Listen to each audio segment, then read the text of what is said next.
Bonjour, merci d'être avec nous et désolé encore pour ce retard dû au retard de la CNCF pour l'intervenant qui devait arriver. On a aussi quelques problèmes techniques, mais bon, l'essentiel c'est qu'on commence enfin cette séance. Donc encore une fois, merci d'être avec nous en direct depuis le plateau média de l'ISDAT, l'Institut supérieur des arts de Toulouse, pour cette dernière conférence de la saison, donc co-organisée avec la Place de la Danse et l'ISDAT. Donc c'est un live streaming qui sera disponible en replay pour celles et ceux qui ne sont pas libres à cette heure avancée de l'après-midi. Je pense notamment aux étudiantes et aux étudiants qui sont encore en cours. Donc aujourd'hui, danser un espace de liberté et de création dans le milieu carcéral. Donc on va aborder les enjeux des ateliers de danse dans le milieu carcéral. Nous avons avec nous un panel avec plusieurs intervenants, une coordinatrice d'un SPIP, donc qui est service pénitentiaire d'insertion et de probation. Nous avons 2 artistes et une chargée d'éducation artistique et culturelle. Je vais les laisser se présenter au public rapidement, comme ça on voit clairement qui est qui. Donc je vais laisser la parole à Jalila, puis on fait le tour dans ce sens.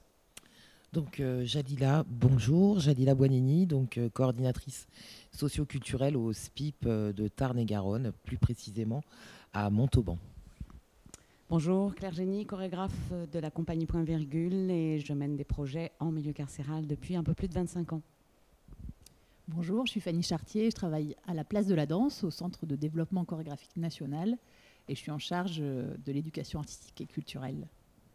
Bonjour, je m'appelle Mostafa Haboro, je suis directeur artistique de la compagnie Au Hasard, chorégraphe, et j'ai mené un projet en collaboration avec le CDC et le SPIP dans une maison d'arrêt à Montauban, et du coup, voilà. Non, merci d'avoir accepté notre invitation. Donc pour dérouler un peu la séance, on va commencer d'abord par le cadre, par le milieu carcéral. Ensuite, on continuera avec quelques exemples d'ateliers artistiques avec différentes populations carcérales et territoires géographiques avec Claire Génie. Et on passera à l'exemple qu'on a mené ici en Occitanie avec la Place de la Danse. Et on finira avec un petit temps d'échange avec le public. Donc n'hésitez pas à laisser vos commentaires ou vos questions dans la section chat à droite de votre écran à tout instant. Je remonterai tous vos commentaires et questions en fin de séance.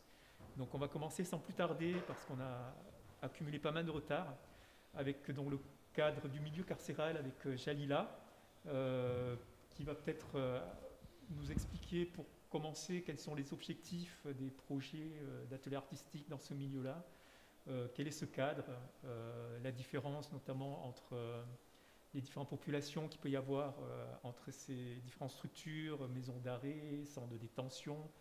Voilà, il y a des différences que le grand public ne connaît pas. Quels attendus artistiques et culturels quand vous mettez ce genre de projet en place? Quels pièges, difficultés liés notamment à l'assiduité des participants, lieux de pratique notamment peut-être parce que la danse implique des lieux spécifiques ou alors elle s'adapte des fois. Voilà. Est-ce qu'il y a une évaluation, etc. Bon, on rentrera dans ces détails-là, mais voilà, ça c'est les questions que je voudrais aborder. D'accord.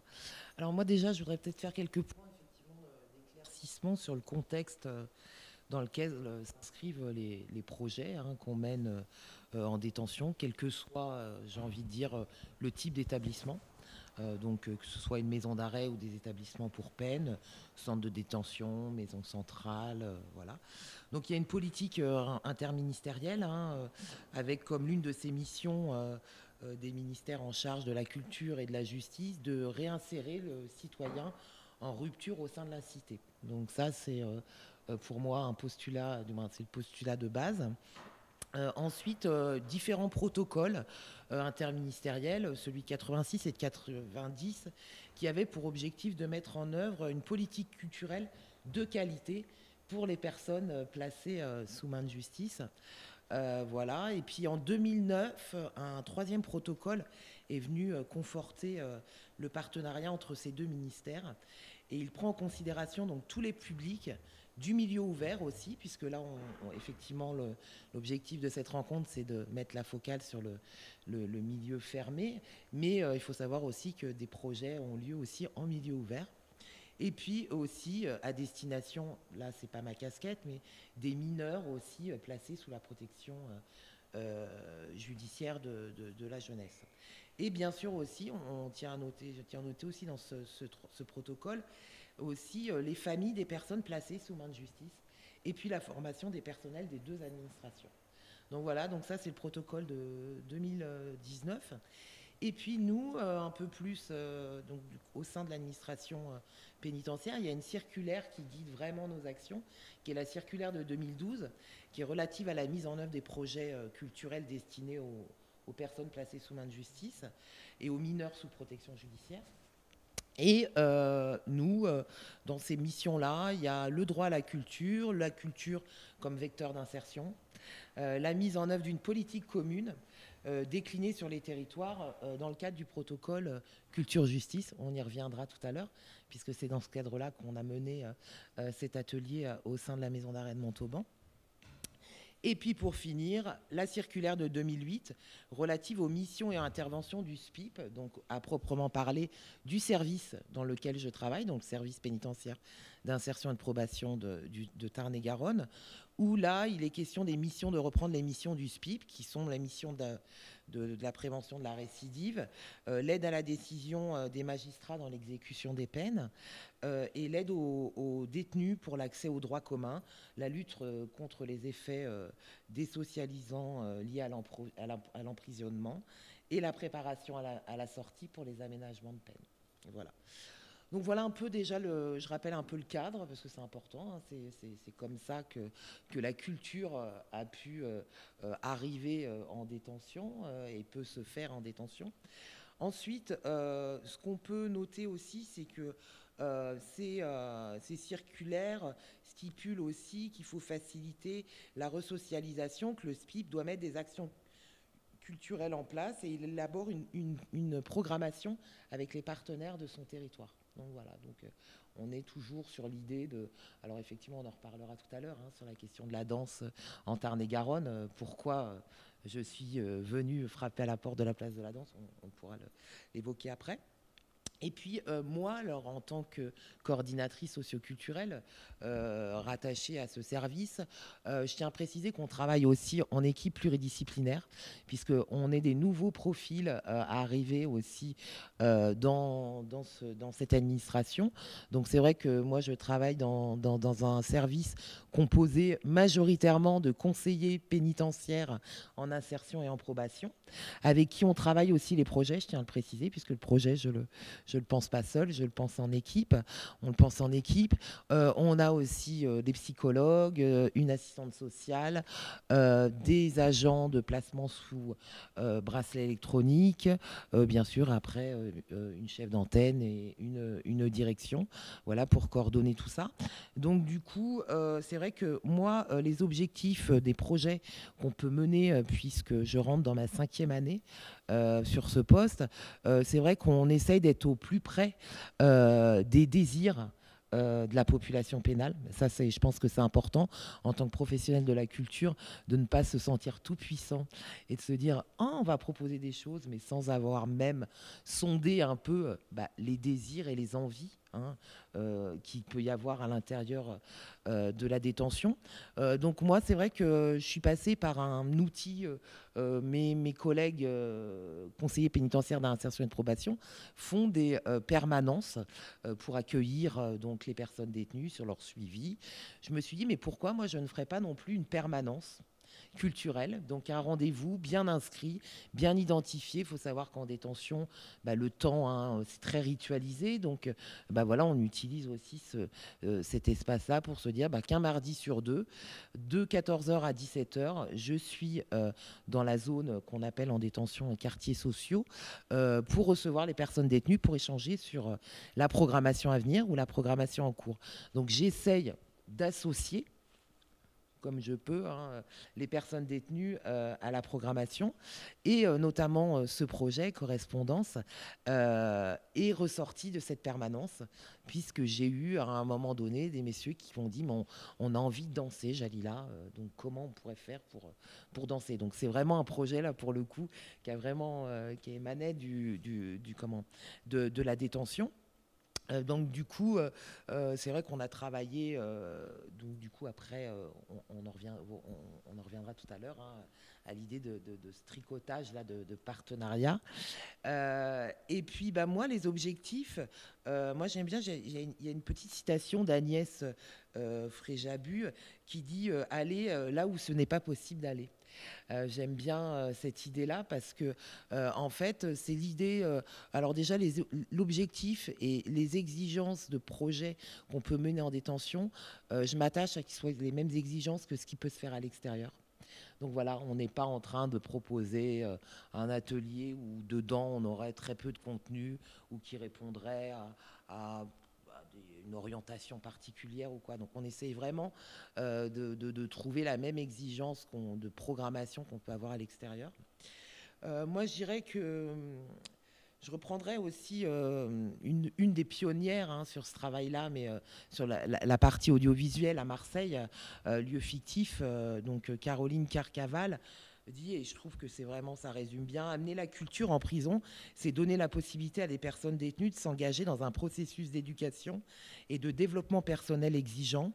C'est lui permettre de se relier au reste de la communauté, de trouver sa place dans un espace projet où la frontière entre le dedans et le dehors s'estompe.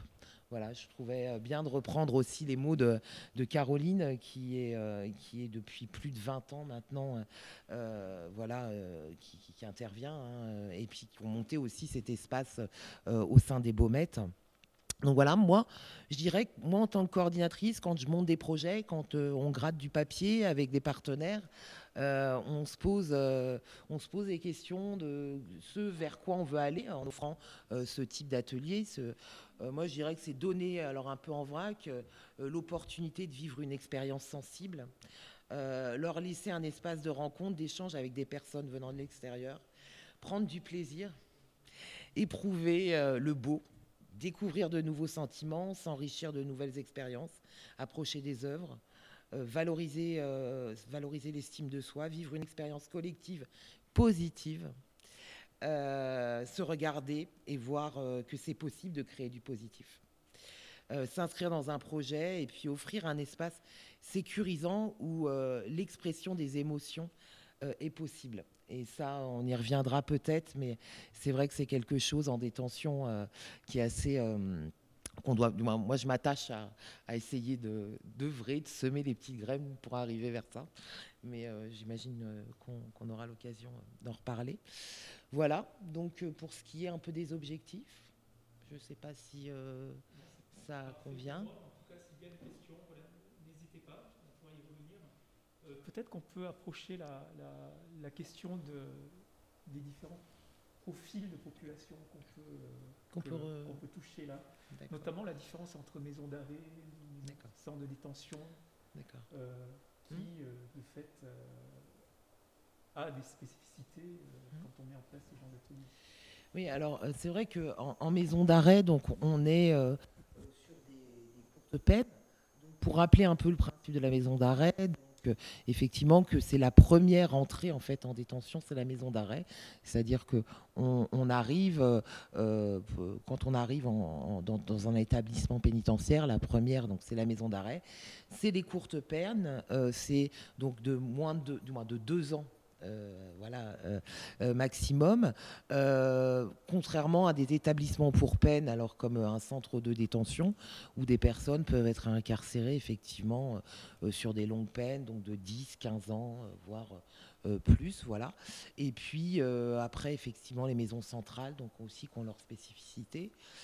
Voilà, donc du coup, c'est vrai que pour travailler sur les temps du projet, on est d'accord qu'on n'est pas sur la même temporalité quand on est sur une maison d'arrêt ou pour mobiliser les personnes sur un projet qu'on est obligé, on ne joue pas du tout sur le même curseur temps. En maison d'arrêt, c'est vrai qu'on a tendance, et par expérience aussi, parce qu'en arrivant, on découvre aussi un peu cet univers, et on peut se rendre compte que en maison d'arrêt, il faut en général compacter un maximum les interventions au risque de ne pas, parce qu'on ne veut pas perdre les participants, et puis surtout, avant même, nous, professionnels, de ne pas les perdre, c'est eux de pouvoir être inscrits, mais jusqu'au bout dans ce processus, quoi.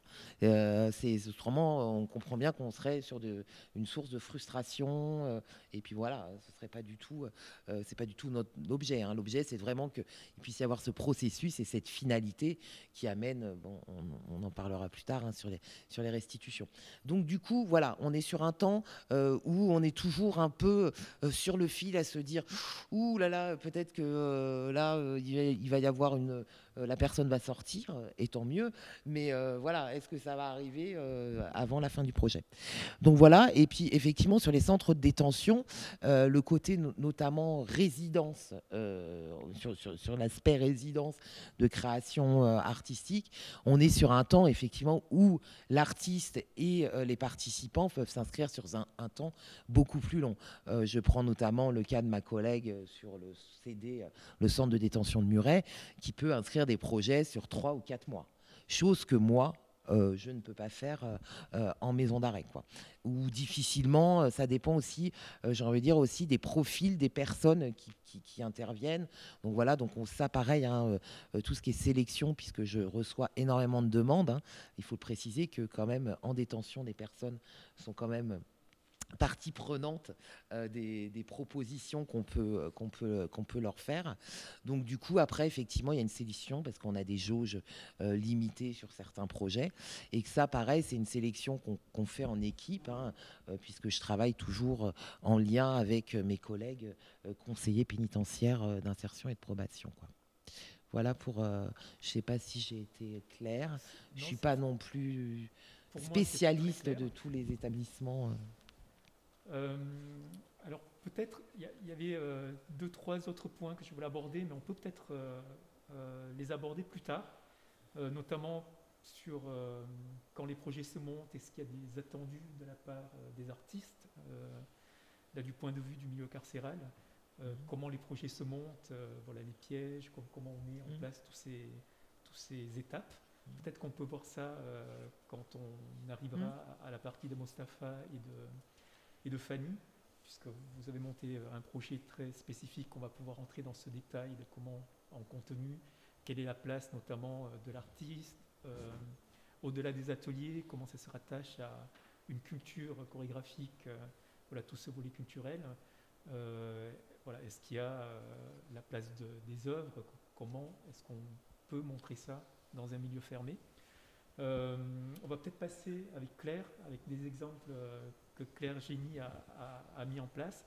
Donc, ce qui est intéressant avec Claire, c'est qu'elle a aussi un point de vue universitaire, parce que tu travailles aussi sur ce point de la recherche avec le milieu carcéral. Donc Claire, je vais te laisser te présenter très rapidement ta compagnie, etc. Et puis je te laisse la parole pour développer ton intervention. Bon, je redis, Claire Génie, chorégraphe de la compagnie Point Virgule. De toute façon, en guise d'introduction, je voulais nommer que toute cette démarche au sein du milieu carcéral est pour moi totalement reliée à la démarche fondamentale de la compagnie, qui, quels que soient les projets, qu'ils soient de création professionnelle ou avec les publics, quels qu'ils soient, c'est comment, au travers du mouvement, l'humain se construit et se reconstruit. Voilà. Donc, c'est pas un hasard que je sois dans ce contexte-là, comme c'est pas un hasard que je sois personne ressource pour la danse à l'école au niveau national. Voilà, c'est cet endroit-là de la danse qui me meut et qui meut les équipes qui m'accompagnent. Voilà. Après, je me donne aussi depuis peu de temps une règle qui est celle des 4C, aussi quels que soient les projets avec les publics. C'est parce que la danse l'implique complètement, et le corps en détention est très questionnant. Comment promouvoir ou déployer la liberté de mouvement dans un contexte où le corps est enfermé. C'est parce que je pense qu'en tant qu'artiste, on se doit de ne pas intervenir n'importe comment, quels que soient les contextes, et de connaître un contexte finement nous permet de le travailler, de le questionner, de le détourner, voilà. C parce que créativité, parce que pour moi, aucun projet ne doit se réitérer à l'identique. Concernant mon parcours dans le milieu carcéral, eh ben, les ambitions ont été renouvelées sans cesse de projet à projet. Et C parce que concept, pour ne pas confondre la danse d'entretien ou la danse à vivre, la danse communautaire, mais la danse qui est une expression de la pensée et des émotions. Voilà. Et une danse qu'on compose, qu'on écrit. Et dans tous les projets que je mène en milieu carcéral, je parle de création partagée parce que pour moi, ce qui est important, c'est que l'ensemble des personnes impliquées soient auteurs au même titre que les autres et surtout pas moins, en premier lieu. Un rapide historique des projets. J'ai commencé en 1995 à la maison d'arrêt des mineurs jeunes majeurs de Bois d'Arcy, où j'ai fait 2-3 projets. Un pur hasard, et c'était à la demande du gradé de la détention. Les SPIP n'existaient pas à l'école à l'époque. Et du coup, c'est ce gradé qui avait fait un petit bout de chemin dans l'exercice de ses fonctions, voilà, pour demander de la danse contemporaine pour des mineurs jeunes majeurs. Ensuite, j'ai mené 5-6 projets à la maison d'arrêt des femmes de Fresnes de 1996 à 2002, par choix. Parce qu'en connaissant ce contexte, les 4% que représentent les femmes en milieu carcéral sont les moins bien dotés de cette population. Moins de travail, moins de formation, moins de projets, tout simplement parce que ce sont des petites unités. Et puis je citerai Audrey Chenu aussi, qui a écrit le livre Girl Fight, que j'ai connu en 2002 à Fresnes, et qui parle de cette façon-là des femmes et de la détention. Se retrouver en prison n'est pas vraiment valorisé socialement, et d'autant plus pour des femmes qui transgressent non seulement les lois, mais surtout les mœurs, ce qui accentue encore le sentiment de honte et de culpabilité éprouvé durant cette épreuve de l'incarcération. Ensuite, je suis partie faire 2 projets au Québec, en 2004 et en 2006, dans 2 détentions qui correspondent, ce n'est pas le même nom, mais la première a plutôt une maison d'arrêt et la seconde plutôt à un centre de détention. Et puis, j'ai oublié qu'en 2002, j'avais créé une pièce professionnelle, Résilience, qui mêlait des images tournées du dernier projet à Fresnes et avec des personnes détenues, des femmes détenues et les danseurs de la compagnie. Puis j'ai créé un solo, Cheminement, qui était comme une profession de foi de toute cette expérience accumulée en milieu carcéral. Et puis au Québec, j'ai rencontré Sylvie Frigon, qui est criminologue, professeure à l'Université d'Ottawa et qui travaille sur le corps des femmes et le corps des détenus et l'enfermement depuis le début, et sur les pratiques artistiques en milieu carcéral. Ça a été une magnifique rencontre et j'ai fait une petite pause dans le fait de vraiment mener des projets, mais j'ai continué le cheminement en coécrivant un livre avec Sylvie qui s'appelle « Chair incarcérée, une exploration de la danse en prison ». Depuis, Sylvie et moi collaborons régulièrement sur divers projets, j'en parlerai. Et puis, de nouveau, le hasard m'a de nouveau menée en milieu carcéral, où là, après avoir essentiellement travaillé en maison d'arrêt, je travaille depuis 2016 en centre de détention, avec des longues peines et avec des hommes, un peu comme le disait Jalila, pour voir comment dans d'autres contextes temporels, les projets se déploient autrement. Donc, j'ai mené 2 projets au centre de détention de Liancourt pour hommes en 2016 et en 2015 et en 2016. Et j'ai mené tout récemment 2 projets au centre pénitentiaire sud-francilien à Réau, à côté de Paris, en 2019 avec des personnes détenues hommes et en 2020 avec des personnes détenues hommes et femmes. Voilà. Je vais faire un focus sur ces 2 derniers projets. Petit préalable, comme l'a dit Jalila, toutes les personnes détenues qui participent à nos projets sont des personnes détenues volontaires, que, en tant qu'artiste, en tant qu'humaine, je fais le choix de ne pas connaître, mais de toute façon c'est la règle, le pourquoi de l'incarcération des personnes, parce que je veux travailler avec des personnes et non pas me référer aux délits commis, et que je prône ce partenariat essentiel avec, à l'époque à Fresnes, des assistantes sociales, maintenant avec des personnes comme Jalila, coordinatrice culturelle, et des structures culturelles comme la Place de la Danse, parce que pour moi, un vrai projet, ce travail se met en œuvre au cœur de ce partenariat et que c'est essentiel pour nous, les artistes, de pouvoir à certains moments avoir des échanges de fond sur le parcours des personnes. Je ne parle pas de leur délit, mais sur leur fragilité, parce que quand on met en jeu des émotions aussi profondément, des fois on déclenche des choses qu'il nous faut pouvoir gérer et qu'à ce moment-là, la personne qui travaille au sein de la détention, qui est notre partenaire, est essentielle. L'organisation des projets, je vais en parler très rapidement parce que Jalila a posé des choses très claires. Quand je travaille en maison d'arrêt, je travaille de façon intensive, consécutive. Les plus courts projets ont duré 15 jours, les plus longs 1 mois.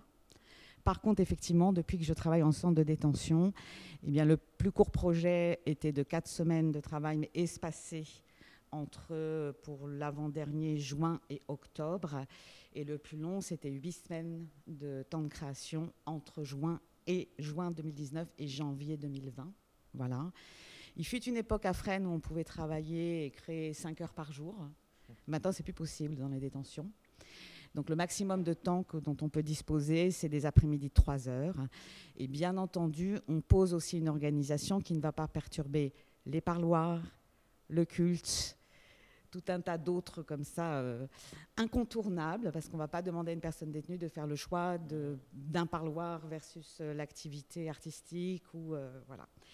Donc tout ça se travaille bien sûr dans le partenariat avec les assistantes sociales et les SPIP maintenant. Après, les lieux sont très questionnants pour la pratique de la danse, parce qu'on se retrouve très souvent dans les lieux de culte, qui sont les lieux les plus grands du service socio-éducatif dont parlait Jalila, mais qui franchement, très régulièrement, quand on commence à être un peu nombreux dans une création dansée, c'est très complexe. Voilà, il n'y a pas de lieu qui se destine à la pratique culturelle et encore moins au mouvement.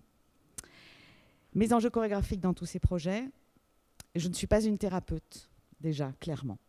Donc, je ne fais pas ces projets pour que des personnes fassent des parcours, qu'ils soient de soins ou d'évolution personnelle. Je fais ces projets pour créer avec les personnes. Ce qu'elles traversent de ces projets n'est pas mon histoire, c'est leur histoire, et ça se travaille des fois bien mieux avec justement les travailleurs sociaux au sein des détentions. De façon régulière et générale, depuis un certain nombre de projets en milieu carcéral, en fait, je remets en jeu la dernière création de la compagnie. J'arrive avec les premiers questionnements, les premières matières chorégraphiques, les premières pistes d'exploration que je donne en partage, que je mets en partage. Et après, bien sûr, l'idée, c'est que chaque personne s'en empare, se l'approprie et fasse un chemin autonome dans ce qu'il va décider de déployer ou pas, de danser ou pas, de danser avec un tel ou pas. Voilà. Et mon petit rôle à un moment donné, c'est que tout ça se rassemble dans quelque chose qui fait œuvre de spectacle, mais que chacun chemine vers l'autonomie. Voilà. Et je vais très vite vous montrer des premières images. J'essaie d'aller très vite aussi pour qu'il y ait le temps d'échange, qui est un petit montage de photos du premier projet que j'ai mené à Réau, qui s'appelait Perspective dedans dehors. Perspective parce que c'était le titre de la dernière création de la compagnie à l'époque, Perspective. Dedans dehors parce que ce projet a mêlé une douzaine de personnes détenues, 12 danseurs amateurs qui ont pénétré en détention pour partager le travail avec les personnes détenues, 4 danseurs professionnels, un musicien et moi-même. Il a donc duré 4 semaines. Il était en lien avec le CDCN, l'Atelier de Paris. On aurait dû faire une restitution à l'Atelier de Paris, sauf que nous n'avons eu que 2 permissions de sortie, que les 2 détenus qui les ont obtenues ont décidé de refuser parce que ça ne faisait pas sens par rapport à ce qui se passait dans le projet, dans l'écoute et dans le travail de groupe et de troupe que l'on avait déjà mis en place, et avait un lien à l'intérieur de la détention avec l'exposition Corps en mouvement itinérante du Louvre, qui a été installée au sein de la détention pendant 3 mois, et juste à ce moment-là, on a d'ailleurs fait un workshop pour l'inauguration de cette installation. Je vous laisse avec ce petit, je ne vais pas plus parler des matières artistiques parce que j'en parle, ce sont des photos avec ma voix, interviewées par Sylvie Frégon, qui parle réellement du sens et du contenu artistique de ce projet. Je m'appelle Claire Génie, je suis chorégraphe et ça fait 25 ans que je mets en œuvre des projets avec des personnes détenues, femmes, hommes, en France et au Québec. Mais c'est la première fois au centre pénitentiaire à Réau que je mène un projet qui me tient à cœur depuis très longtemps, c'est-à-dire mêler dans une même création des personnes détenues, des amateurs danseurs et des artistes professionnels. On a essentiellement essayé de développer ce qu'on appelle nous des matières, on va dire ce sont des façons de danser, voilà. Empreintes de bien-être et de bienveillance. Donc on a nommé des matières bien-être qui étaient des façons de bouger au sein duquel jamais il y a un ressenti pour la personne qui danse comme au maximum pour la personne qui le reçoit, de corps contraints, de corps empêchés, de coinçage dans le corps, de douleur, de serrage. Ça, c'est ce qu'on a nommé les matières bien-être.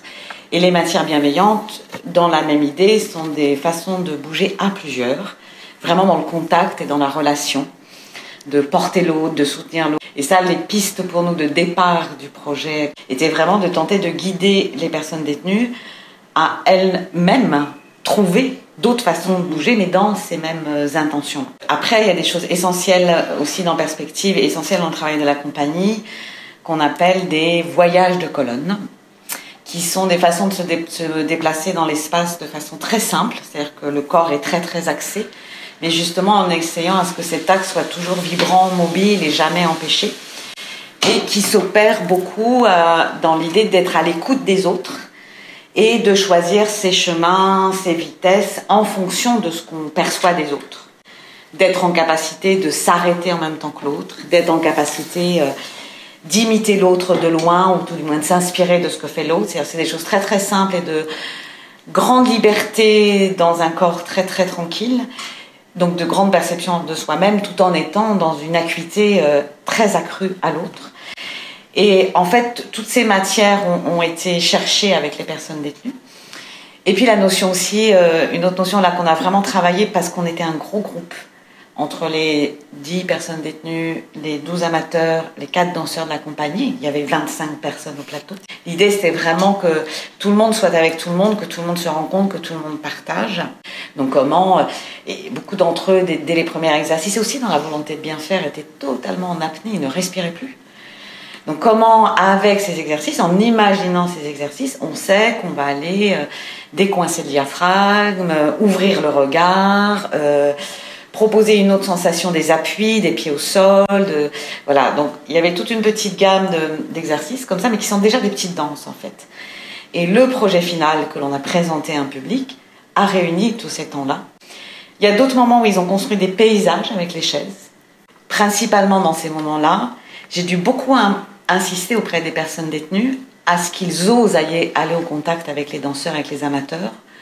Je pense non pas parce que le contact et le poids et la peau posaient problème, mais parce que comme si simplement ils n'osaient pas, parce que ça faisait pas partie, on faisait pas partie de leur monde.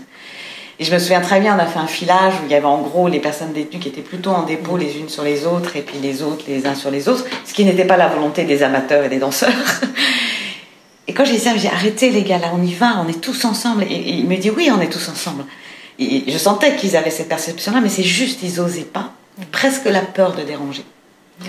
Et puis au bout du compte, à la représentation, c'était tout le contraire. Et aussi, on a, comme dans tous les projets, mis en œuvre ce qu'on appelle une mise en danse. On refuse d'appeler ça un échauffement, parce que s'il suffit de réchauffer le corps, et ben on fait 3 fois le tour de la salle en courant, et on est chaud, mais ils sont plutôt des petits exercices qu'on apprend, que l'on transmet, mais dont les intentions sont toujours d'aller chercher la liberté et l'ouverture de ces corps empêchés, et chez les hommes aréaux, de ces corps empêchés par beaucoup trop de musculation, beaucoup trop de serrage. Ça respire pas, ça respire pas. Et on peut pas être bien dans son corps si on respire pas tranquillement, quoi. Mais que je veux traiter artistiquement, parce que si on parle de mettre en jeu plus sereinement la respiration, il y a la méditation, il y a la sophrologie, il y a le yoga, on n'est pas là. Comment ouvrir des perspectives d'autres vécus du corps pour tout le monde, pour tout à chacun. Et là, je me dis, mais dans respiration, il y a aspiration. Aspiration à être autrement. Comment la respiration et ce projet artistique autour de ce phénomène peut permettre à chaque personne impliquée, je ne parle pas que des personnes détenues, à aspirer à autre chose.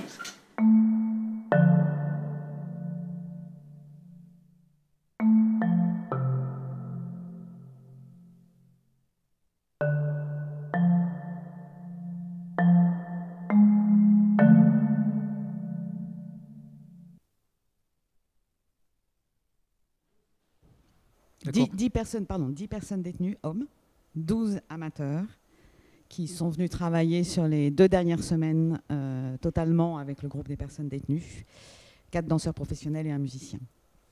Et les images que vous avez vues ont été, alors je parlais des espaces, on a eu le gymnase de la détention pour le temps de la restitution, où l'atelier de Paris nous a fourni 4 projecteurs et un tapis de danse pour que ça ait l'air un petit peu plus spectaculaire le matin même de la restitution. Voilà, donc tout d'un coup, ça a pris l'espace grandement. Et puis, à l'issue de ce projet, Maud Lahon, la coordinatrice culturelle, m'a dit on repart pour un autre projet. Hein. Et avant le premier projet, elle m'avait déjà dit qu'au sein de cette détention, un certain nombre d'activités étaient mixtes, puisqu'il y a un centre de détention pour hommes et deux centres de détention pour hommes et un centre de détention pour femmes, mais que pour le théâtre et pour la danse, ils avaient arrêté parce que ça pouvait poser un peu problème. Mais comme là, il y a eu cette rencontre avec 10 hommes détenus, 12 amateurs mixtes, un groupe mixte et des danseurs groupe mixte, et qu'il n'y a eu aucun souci, et que le projet a été plutôt valorisé par la détention, ils ont accepté. Donc on a posé un second projet qui a mêlé en tout 14 personnes détenues, hommes et femmes, 6 danseurs amateurs, 6 danseurs professionnels et un musicien, et cette fois-ci sur un beaucoup plus long terme. Bon, je l'évoque à la fin du document que je viens de vous montrer. En 4 semaines, cette espèce d'enjeu ultime où on va au contact de l'autre, où on accepte le poids du corps de l'autre, où on accepte d'être porté par l'autre, de s'abandonner avec l'autre. En 4 semaines, c'est compliqué, parce que les relations de corps à corps et les relations de toute façon, c'est compliqué en détention. Donc l'enjeu pour moi était d'approfondir les choses et d'aller jusque-là. Et là, je savais qu'il nous fallait plus de temps, donc on a posé un temps de 8 semaines en thésaurisant, j'ai horreur de ce terme, mais aussi sur le fait qu'un certain nombre de personnes détenues hommes de ce premier projet allaient malheureusement être de nouveau là, et que l'impact de ce premier projet avait circulé au sein de la détention, et que du coup, le fait d'oser allait être peut-être plus simple. J'ai oublié de dire sur le premier projet aussi, au lieu de faire une réunion où on expliquait un peu le projet, on est allé danser en détention en fait. Perspective, cette fameuse création, dans les ateliers de travail, pour toucher un maximum de personnes détenues hommes. On a vu tout d'un coup certains s'allonger sur les ateliers de travail de bonheur de découvrir une danse au milieu de cet endroit-là. Et il y a eu beaucoup de détenus hommes qui se sont inscrits à ce moment-là. Parce que pour eux, ce n'était pas de la danse. Certains nous ont dit que c'était du théâtre en mouvement musical. Mais du coup, ça ne faisait pas peur, quoi. Il y avait quelque chose qui faisait beaucoup moins peur. Et puis, pour ce deuxième projet, on a réussi aussi à obtenir 7 permissions de sortie. Donc, on a pu aller présenter la pièce qu'on a créée ensemble dans le cadre du festival Vis-à-Vis, qui est un festival de visibilité d'œuvres créées avec des personnes détenues, qui est en biennale au Théâtre Paris-Villette. C'était la première fois où il y avait un spectacle de danse. Voilà, c'était assez régulièrement du théâtre ou des expositions plastiques. Mais pour avoir ces 7 permissions de sortie, on a fait un gros travail avec la coordinatrice culturelle d'aller rencontrer les magistrats, les juges d'application des peines, les procureurs, pour expliciter le fondement de nos projets. Parce que je pense que quand ils pensent danse, ils ne se pensent pas du tout à ce qu'on mène, en fait, et à ce qui se joue au sein de ces projets-là. Et puis, bien, on a continué dans la même veine que Perspective dedans-dehors, mais comme je nomme dans le premier document, ce nouveau projet s'est appelé Respiration, pour aller creuser cet endroit-là de déploiement. Ce que je dis très régulièrement, c'est que les 2 états de corps que je rencontre très rarement en détention, c'est le corps apaisé et le corps déployé. Rarement, on a la sensation de corps qui arrive à se poser tranquillement. Il y a comme quelque chose qui boue tout le temps à l'intérieur. Et alors le déploiement, n'en parlons pas. Quand effectivement, on vit entre 4 murs, on a le regard qui ne peut plus se projeter à l'horizon. Voilà, donc c'est ces endroits-là qu'on met en jeu. Et puis, il y a un deuxième projet qui s'est relié à ça, avec mon partenariat avec Sylvie Frigon qui continue. Sylvie est venue faire des entretiens avec toutes les personnes impliquées dans le projet. Personnes détenues, comme danseurs amateurs, comme danseurs professionnels.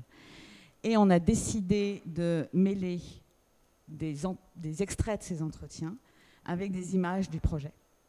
Images tournées par Ludivine Large-Bessette, une créatrice d'images avec qui je travaille depuis très longtemps, qui était là pour effectivement ces vignettes vidéo, mais qui était là aussi pour qu'on filme des moments dansés qui ont été projetés lors de la restitution au Festival Paris-Villette, pour que les personnes qui n'avaient pas obtenu de permission de sortie soient avec nous sur le plateau.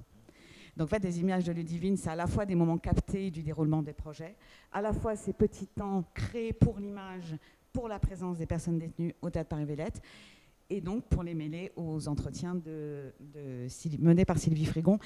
Sylvie Frigon, c'était le même trajet avec le livre, hein, Moi, je ne peux pas aller interroger les personnes sur ce qu'elles ont vécu. Je mène les projets, je les porte, et je ne peux pas être dans le réflexif avec les personnes. Ce n'est pas à moi d'être là. Il y a une relation qui est trop intime dans la création, pour qu'après j'aille les questionner sur le cheminement. Donc c'est super qu'elle ait pu le faire. Et on est en train de finaliser ce qu'on appelle des vignettes qu'on a nommées Respiration, Histoire digitale, qui chacune d'entre elles essaye de faire émerger un des phénomènes de la danse et dans le milieu carcéral. J'ai eu l'autorisation de l'administration pénitentiaire vendredi de vous en montrer une. Voilà, qui s'appelle Vers l'apaisement. Il y en aura 3 autres. Une qui traitera plus des a priori respectifs et de ce moment de la rencontre pour les personnes détenues accueillant les danseurs pros et les amateurs, mais aussi pour les danseurs et les amateurs de rencontre du contexte et qu'est-ce que ça fait au corps, à la perception. Une autre qui est en cours de finalisation aussi, mais on n'a pas encore le feu vert, qui s'appellera Le groupe La Bienveillance, parce que dans le projet, là, on est allé jusqu'à des moments où ils se sont portés les uns les autres. C'était assez en improvisation en plus, et c'était assez magnifique. Et une autre qui s'appellera Accomplissement. Donc jusqu'à ce temps de restitution, parce que pour moi la danse, ça se montre forcément, c'est un art, donc ça se partage en public. Mais au-delà de ça, puisqu'on a dansé au Théâtre Paris-Villette en janvier 2020, et qui est arrivé juste derrière ce foutu confinement, et qu'on était tous dehors très inquiets de la situation de ces personnes avec qui on avait traversé ce projet, on a eu des échanges, on a organisé une chaîne de courriers. Donc tous les amateurs, les pros, moi-même, 2 fois par semaine, on envoyait un courrier aux personnes détenues. Et puis à un moment donné, on se dit qu'il faut passer à autre chose parce que ces courriers parlaient trop que de l'expérience partagée et on n'allait pas aller sur du personnel, on n'est pas là pour ça. Et du coup, on a décidé de faire un cadavre exquis dansé qu'on leur a envoyé et ils l'ont continué en détention et ils nous l'ont envoyé. Voilà. Donc cette dernière vignette parlera de cette idée d'accomplissement. Voilà. Là, par contre, vous ne m'entendez pas parler et toutes les paroles que vous allez entendre sont des paroles de personnes détenues. On a préféré, par rapport à cette thématique de vers l'apaisement, laisser uniquement la parole aux personnes détenues du projet avec des images du projet. D'avoir un temps de parole des participants pour ce genre de projet.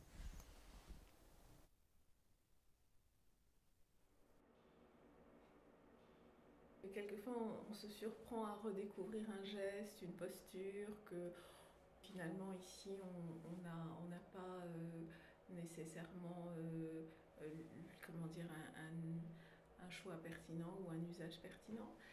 Et oui, c'est pas mal parce que ça, c'est pas nécessairement du sport, c'est juste une posture qui n'aura pas été mobilisée parce que pour des tas de choses, pour des tas de raisons, pour des raisons de tenue, de protocole, etc. Et je trouve ça plutôt bien, ça permet de réinvestir son corps aussi. Et bon, ça fait remonter aussi des choses qui sont un peu qu'on n'aurait pas soupçonné ressentir avec autant d'acuité en fait finalement. Et oui, bon, c'est émouvant. Évasion, de bien-être et joie, la danse. Pour moi, c'est ça. Ça fait parfois, ouais, ça pouvait être un peu peut-être relaxant, parce que c'est une danse qui est, voilà, c'est pas brutal, c'est doux, c'est lent. Même au début, les massages qu'on faisait, j'ai appris les bienfaits de la respiration.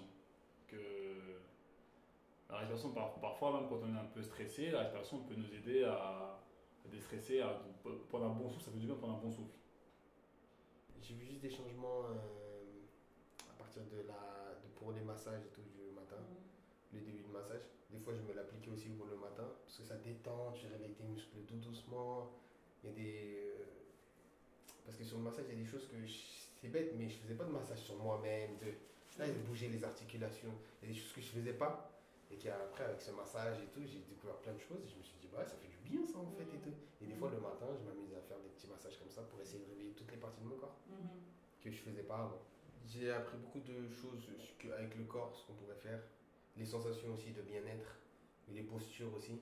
Par exemple, le voyage de colonne, les trucs, en fait, se rester droit, même sur les appuis, parce qu'on n'utilise que les pieds et les mains, alors qu'il y a beaucoup d'autres appuis. Je peux utiliser mon corps pour tout, hein, pour s'allonger, pour s'asseoir, et plein de choses que j'utilisais pas forcément avec mon corps. Et j'ai vu aussi que c'était pas trop souple. Et déjà, ça détend beaucoup. Je sais que moi, la veille, le matin, j'avais des formations. Des fois, j'ai des problèmes. Dans la peine, dans ta peine, tu as des situations qui vont mal, des familles qui te manquent, bref, des choses difficiles. Et après, j'aimais bien l'après-midi quand j'allais en répétition de danse parce que tu oublies tout. Ça te permet de tout oublier, tu évacues. Et je sais pas comment dire, c'est comme le sport. En fait, il y a le sport qui est physique pour ceux qui aiment bien transpirer, etc. etc. Et il y a d'autres personnes qui aiment bien danser, il y en a d'autres qui aiment bien dessiner. Et j'ai vu dans la danse que ça te libère. Ça te libère, ça te soulage. Après, tu es détendu en fait. Tu as détendu non seulement tes muscles, en plus ton cerveau. Et après, en fait, tu as une petite sensation de bien-être. On s'entraînait quand on allait aux séances, la musique, la danse, le groupe. Ça fait du bien. Ça fait du bien au moral. Quand on sort de la danse, on est bien. C'est comme si on avait fait une séance de sport, mais mieux, parce que ça change du sport. C'est bien qu'ils mettent ça en détention, qu'ils mettent ces choses-là en place en détention. Ça peut aider beaucoup de gens. Ouais, ça peut. Parce qu'on est beaucoup en détention, c'est un peu dur. Ouais. Et faut qu'on soit toujours dur. Et parfois d'être. De relâcher un peu. Waouh, ça fait du bien. Franchement, honnêtement, faire de la danse dans un milieu comme ça, je me serais déjà à l'extérieur, je me serais pas imaginé le faire, encore moins à l'intérieur. Mais après, c'est des expériences inoubliables parce que je me dis, malgré qu'on soit en prison, ben, grâce à eux, ça nous permet de nous évader. Moi, je sais que l'activité respiration, en tout cas, ça m'a permis de m'évader, ça m'a permis de penser à autre chose. Ça n'a pas été une simple activité banale comme j'ai pu y aller des fois dans des activités où je suis ressortie et je n'étais pas motivée, alors que là, tandis que c'était tout le contraire. Ne serait-ce que quand on est stressé, on a fait des jeux pour se déstresser et tout, et je sais que ça a marché. En tout cas, ouais, ça m'a apporté beaucoup de points positifs. Ça permet en fait un peu de voyager en quelque sorte, de sortir un peu de ma bulle et de me lâcher un peu et de revivre un peu en quelque sorte, quoi. Parce qu'ici, il n'y a pas ça ici. Hein. Il n'y a pas ça ici. C'est tous les jours la même chose, tous les jours la même routine. Et quelque chose comme ça nous embellit un peu la journée, quoi. Ça nous permet de respirer, de se défouler, vraiment de nous donner de notre personne. On se sent vraiment très très libre. On ne se fait pas juger, personnellement. Je ne me sens pas être jugée, elle n'est pas danseuse, elle danse pas bien, elle est trop petite, elle est mal foutue, elle n'est pas faite pour danser. Il n'y a pas ça. Peut-être à l'extérieur, peut-être que si j'étais à l'école, peut-être j'aurais ce complexe-là, puisqu'on va choisir toujours des élites pour monter sur scène dans un groupe. Mais tandis qu'ici, ce préjugé n'existe pas. Que tu sois chinoise, enfin, je veux dire, on ne voit pas la différence ni de frontières. Tout le monde peut danser tant qu'on a un corps, tant qu'on a envie. Tous les gestes, vraiment, tous les gestes sont dans la danse. C'est vraiment un mélange, c'est-à-dire que quand on danse, c'est différent que le théâtre. Dans la danse, on se sent plus fidèle à soi-même. Bien sûr, on interprète une danse, mais avec nos propres sentiments. Ça, je trouve, c'est beau à voir, qu'on ne peut pas avoir facilement dans ce contexte-là. On est tout le temps, je vous dis, enfin, vraiment confiné dans des lieux plutôt sombres. Plutôt oppressant. Tandis quand on danse sur juste ce tapis, le reste n'existe plus. On se trouve ici, que ce soit ici ou à l'extérieur. Il y a tellement de pollution, c'est-à-dire des zones négatives, de malveillance, de voyeurisme, d'intolérance, de la haine, de la violence, que ce soit ici ou à l'extérieur. Ici, ça ressent beaucoup plus parce qu'il y a un contexte d'intensité de tous ces problèmes sociaux, et d'un autre côté, quand on est privé de tout, on est largement fragilisé, moindre de bobo fait saigner tout de suite. Là, dans la danse, c'est comme un sas d'air. On respire de cette bienveillance, on respire de cet amour, on respire de soi-même, c'est-à-dire que je me suis rendu compte, je crois que c'est le ressenti de tout le monde, je pourrais être capable d'aimer les gens, déjà parce qu'il y a Claire qui m'aime. Là, on respire de reprendre une confiance en soi aussi. On sent quelque chose à partir du corps. Déjà physiquement, j'ai moins de préjugés sur moi-même, j'ai plus de complexes, je me sentais tellement bien.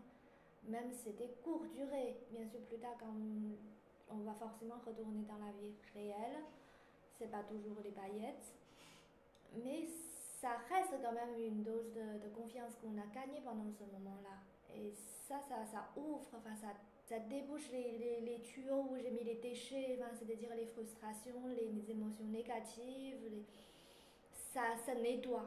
C'est comme un purificateur en fait, ces petites doses d'oxygène qu'on a respiré pendant ces mois-là.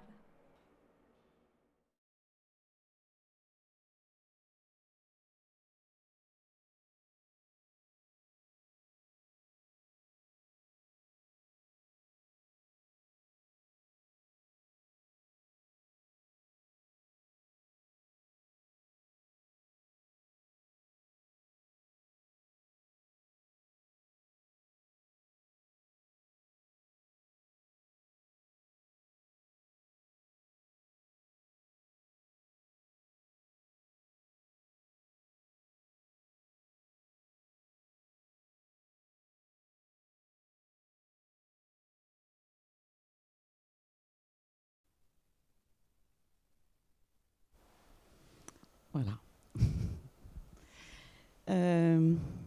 J'avais éventuellement prévu de vous montrer une troisième vidéo, mais je pense qu'on ne va pas le faire, comme ça on laissera plus de temps de parole et de discussion. Par contre, juste vous dire que ce que je peux dire maintenant très très clairement, c'est que mon langage artistique professionnel aujourd'hui est forcément empreint de ces expériences. Je sais qu'en tant que chorégraphe, ce que je vais chercher aujourd'hui, ce travail et ces travails par toutes ces rencontres avec ces personnes-là et par tous ces projets-là. Et puis aussi, comme le disait Pezzo, je continue mon cheminement et j'ai continué mon cheminement avec Sylvie Frigon. On continue notre cheminement. Et par 2 fois, je suis allée enseigner à l'Université d'Ottawa, étant moi-même pas universitaire. Mais dans le cadre des cours normaux de Sylvie, elle m'a demandé de venir faire un atelier. En 2014, j'ai travaillé avec des étudiantes en criminologie et en 2016 avec des étudiants en sciences humaines. Et l'idée était un peu à l'inverse de ce que je peux proposer quand je travaille avec des personnes incarcérées, d'aller avec toute proportion gardée, un tant soit peu leur faire percevoir qu'est-ce que c'est que les stigmates de l'enfermement, enfin qu'est-ce que font les stigmates de l'enfermement au corps ou comment le corps se transforme, pour que dans leur futur métier, ils n'appréhendent pas ces phénomènes qu'intellectuellement, mais que sensoriellement parlant, ils se rendent compte de qu'est-ce que c'est de manquer d'appui, qu'est-ce que c'est d'être complètement reclus sur soi, qu'est-ce que c'est d'être empêché tout le temps, qu'est-ce que c'est d'être perturbé dans les espaces à parcourir ou dans les temporalités. Voilà. Et puis, on a aussi écrit un certain nombre d'articles dans un certain nombre d'ouvrages. Un des plus récents, et ça pourra peut-être intéresser les gens ici et qui nous entendent, a été publié. En fait, c'est un recueil de textes de différents artistes danseurs à travers le monde qui travaillent la danse dans certains milieux, pas que l'incarcération, qui s'appelle « Danse, enfermement et corps résilient, confinement and resilient body ». C'est aux presses universitaires d'Ottawa. Voilà, sous la direction de Sylvie Frigon, avec des textes en anglais et en français, puisque à Ottawa, il y a des universités françaises et anglophones. Voilà, un colloque qui a eu lieu en 2016 et qui a invité l'ensemble de ces personnes. Juste une petite conclusion. Avant la conclusion, il y a un nouveau projet qui est en train de se mettre en place à Réau, avec, comme je disais tout à l'heure, une ambition renouvelée. Alors celle-là, c'est un peu le but ultime, mais on va peut-être y approcher un tout petit peu. C'est comment, d'une façon ou d'une autre, impliquer les personnels pénitentiaires dans la création dansée. Je dis bien d'une façon ou d'une autre. parce que je pense qu'on n'est pas encore à l'époque où le fait que des personnels de surveillance viennent danser avec nous. Mais comment, malgré tout, essayer de créer du lien avec d'autres activités et d'autres phénomènes de la détention. Et dans le partenariat que j'ai avec Maud, et je sais pas, il y a un titre qui m'est venu tout de suite sur le prochain projet que j'ai nommé Horizon intérieur. Et là, elle m'a dit « Ah, alors là, justement !» Et alors justement, Maud mène un projet avec la Galerie Societies, un projet qui était porté par la Fondation de France avant et qui maintenant est porté par plusieurs structures qui s'appellent les Nouveaux Commanditaires. Le but des Nouveaux Commanditaires, c'est de regrouper un groupe social d'un contexte pour qu'ils définissent ensemble la création d'une œuvre, la création d'une œuvre. Et à Réau, ce qui est en train de se créer, c'est la création d'une œuvre plastique qui sera installée de façon pérenne et qui évoquera le manque d'horizon. Et ce groupe social réunit des personnels de l'administration pénitentiaire, des personnels du SPIP, des personnels des services de santé et d'éducation. Et du coup, on va s'appuyer sur ce programme-là pour cette prochaine création, en tentant peut-être juste par 2 secondes d'image de corps dans cette installation plastique, faire danser un tout petit peu d'autres personnes que des personnes détenues dans le projet, et essayer de créer du lien avec d'autres activités. Voilà. Juste en guise de conclusion, pour moi, quels que soient les contextes, la danse est un langage artistique, qu'il se compose, qu'il doit être partagé et restitué, et qui doit permettre à chacun de s'investir singulièrement au sein d'un collectif, et sur le fait que la danse doit se restituer, je citerai Boris Cyrulnik, une petite citation. « Les images sont insensées quand on ne peut les situer et en faire un récit. Libérés des autres, nous deviendrions prisonniers du présent. Imprégnés par les autres, nous pouvons agir sur eux grâce à notre parole qui, en les émouvant, nous imprègne en retour. C'est dire à quel point tout récit est une coproduction. » Merci beaucoup, Claire. Vraiment, merci pour ces images, parce que c'est vrai que c'est un milieu assez confidentiel et on sait aussi la difficulté qu'on peut avoir pour capter ce genre d'atelier dans un milieu clos, les autorisations, etc. Ouais, juste une petite précision, oui. Chaque personne vue à l'image a signé une autorisation de droit. Juste, voilà. Et après, c'est validé par l'administration pénitentiaire. Sinon, on ne les aurait pas diffusées. Ainsi que les paroles. Hein, oui. Voilà. Mais juste pour rappeler que ce n'est pas toujours évident d'avoir ces autorisations-là et donc d'avoir des images à partager. Et oui, tu as rappelé qu'un projet de danse se donne aussi à voir, mais ça aussi, ce n'est pas toujours évident pour des participants qui, des fois, sont très engagés pour participer, mais où la restitution et le regard de l'autre, etc., peut aussi, quelquefois, poser problème sur la restitution dans le milieu carcéral, j'imagine. Alors, petite précision, c'est que quand on fait des restitutions au sein des détentions, en tout cas chez les hommes, ça n'a jamais été le cas chez les femmes, et ça n'a pas été le cas sur le deuxième projet, mais le premier projet, on leur a proposé de n'inviter que les personnes détenues qu'ils souhaitaient inviter. Et ça, je l'ai complètement respecté. Enfin, vous avez pu voir les images. Je mène plutôt des projets où il y a une certaine sensualité, une certaine douceur, oserais dire des fois une certaine féminité dans la qualité du mouvement. Et je sais que ça peut être très complexe pour certains hommes détenus de montrer cette part-là d'eux-mêmes. C'est pas du tout complexe entre nous parce qu'en fait, ça les soulage, mais de façon incroyable. Ils plongent dedans tout de suite. Mais après, d'exposer ça à d'autres co-détenus peut poser souci. Donc pour moi, ça doit être un vrai choix. Sur le deuxième projet, nanti de l'expérience du premier et des retours qu'ils avaient eus, les personnes détenues hommes ne nous ont pas du tout demandé ça et ont accepté que l'ensemble de la détention soit invité. Mais il faut y aller vraiment avec, pour le coup, encore douceur et échange et dialogue, et que de nouveau, leur choix, quel qu'il soit respecté jusqu'au bout. Oui, c'est vrai qu'on ne s'imagine pas quand on voit des exemples concrets que voilà, le temps de préparation, de discussion entre les partenaires, entre les participants, etc., avant de pouvoir commencer l'atelier. Voilà, il y a tout un travail et peut-être qu'on peut justement rentrer dans ce genre de détails avec le projet mené avec donc Jalila, Fanny qui accompagne ce projet du point de vue artistique et culturel et la coordination de ça avec Mostafa Abouro, donc qui est l'artiste intervenant. Donc peut-être vous pouvez nous expliquer un petit peu le projet rapidement. On n'a pas d'image, mais voilà, peut-être s'intéresser du coup à comment ce projet-là se monte très concrètement. Ça peut intéresser les artistes qui veulent travailler dans ce milieu-là.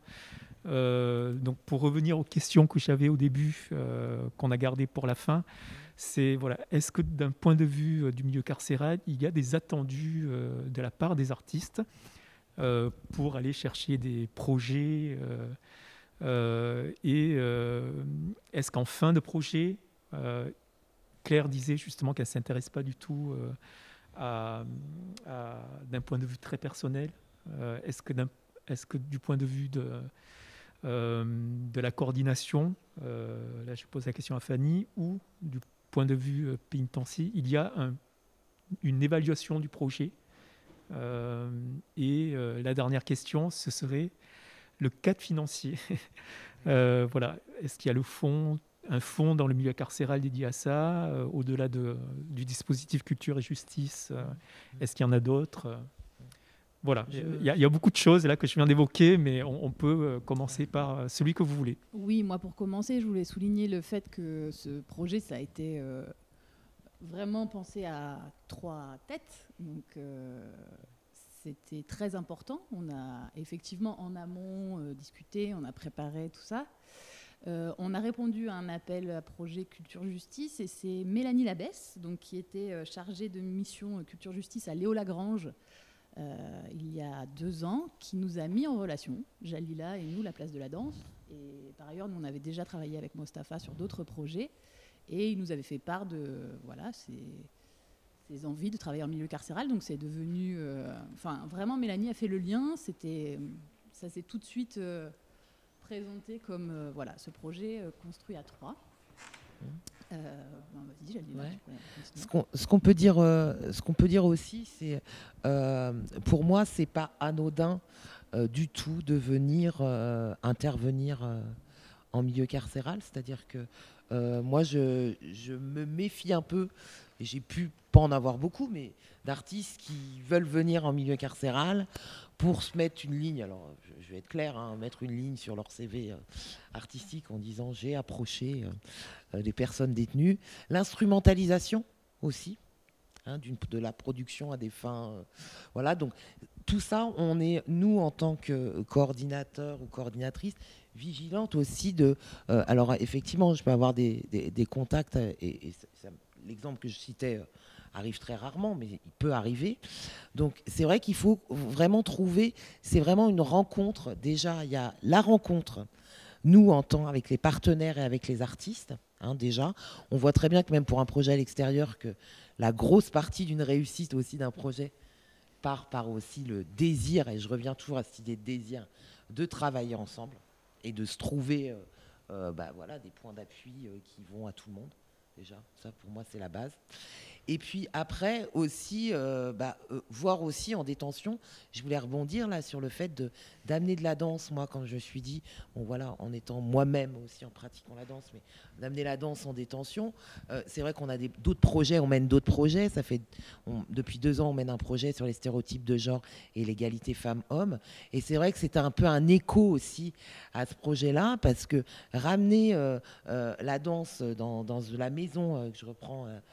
Godelier, Maurice Godelier, la maison des hommes, l'idée que effectivement les hommes effectivement vont pouvoir l'apprentissage de la masculinité, de la virilité, de tout ce qui peut être un peu exacerbé parfois en détention.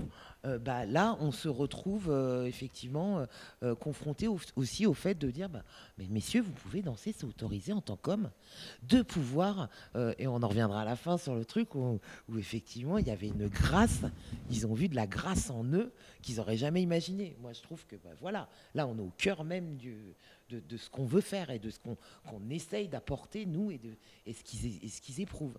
Donc voilà, je voulais vraiment appuyer sur ce point de vue parce que voilà, c'est comme ça aussi qu'on fait un peu bouger les lignes, voilà, et on n'a pas la prétention à révolutionner, mais déjà à pouvoir, donc ça c'est important aussi, à qui on s'adresse. Donc là, moi, pour le coup, c'est une maison d'arrêt d'hommes.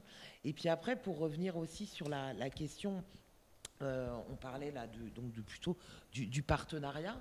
C'est vrai que aussi, ce qui a été important, et peut-être Mostafa, tu vas pouvoir nous en dire un peu plus, mais ça a été aussi la rencontre aussi, on revient sur les parcours de vie, c'est-à-dire qu'on s'est retrouvés face à ces 7 messieurs qui étaient là et qui, au début, donc moi, effectivement, il y a l'idée aussi que nous, en tant que coordinateurs, on fait vivre les projets au plus près en détention. Alors, effectivement, on n'a pas eu la chance, mais ça me donne des idées de pouvoir amener voilà, le projet sur une performance. Et du coup, là, pour le coup, il y a un écho qui est réel et qui est là.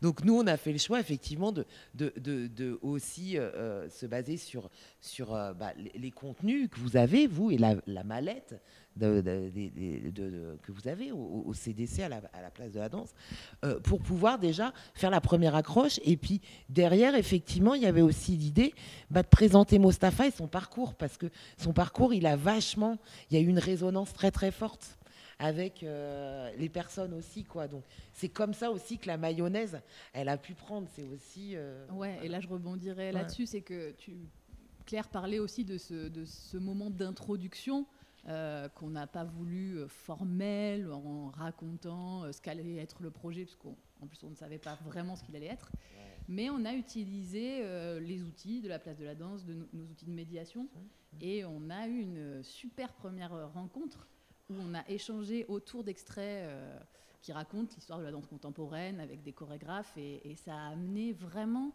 des super discussions, des endroits où, enfin waouh, on était assez bluffés.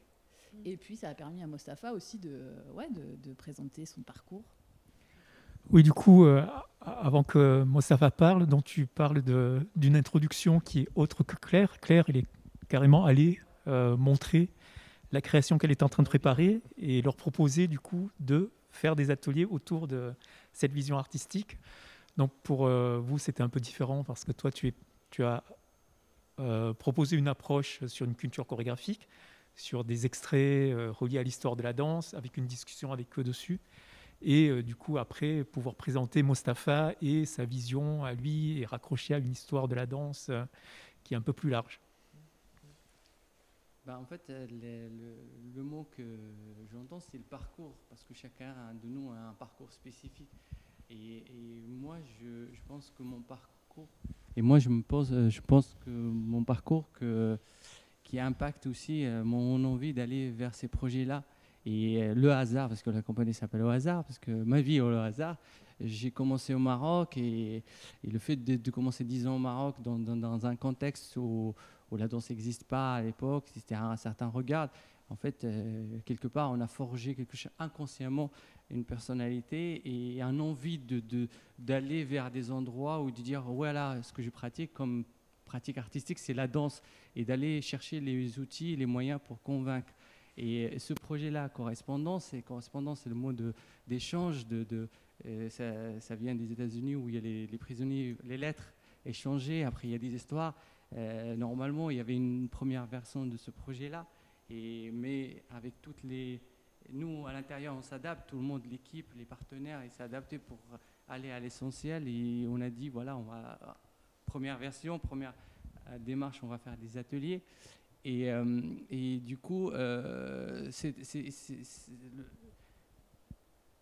première rencontre, je me rappelle très très bien, il y avait 7 hommes, et de projeter la mallette où on raconte un peu, on montre des extraits de Pina Bausch et tout ça, toutes ces histoires de la danse. Et moi, à l'intérieur, que je ramène aussi mon histoire, quelque part, ça les déstabilisait. Parce que il y avait certains préjugés et un certain regard à la danse. Et du coup, de ramener un Marocain, un musulman, un Arabe qui fait de la danse, qui a changé sa vie de l'informaticien à la danse, tout ce parcours, ça a cassé pas mal de briques à l'intérieur du jeu. Et du coup, quand tu casses des briques, en fait, tu as envie de reconstruire. Et du coup, on part sur une autre base de reconstruction. Et pour moi aussi, à ces moments-là, c'est intéressant parce que je vois cet homme, je ne m'intéresse pas de leur pourquoi ils sont là pour voir, parce que Depuis ce moment-là, on a décidé comme quoi il y a des ateliers pendant 2 semaines, il y a restitution. Pour moi, c'est des danseurs parce que c'est pas facile d'être face à le public et présenter. Pour moi, c'est dans l'engagement artistique. C'est pas tout le monde est facile de te monter et présenter ce que tu te mets à nu en fait. Et à partir de ça, je vois des personnes et en même temps je vois un groupe pour que ça me permette moi aussi d'être à bon endroit humain avec chacun et d'avancer avec chacun. On crée une certaine de confiance et de dire ne vous inquiétez pas, ce que je vous propose c'est quelque chose qui est dans notre gène, c'est de la danse, tout le monde danse, tout le monde, mais c'est des choses de l'extérieur qui influencent qui donnent une espèce de fumée on n'arrive pas à voir les choses. Parce qu'on danse, dans tous les mariages, dans les fêtes et tout ça, on danse.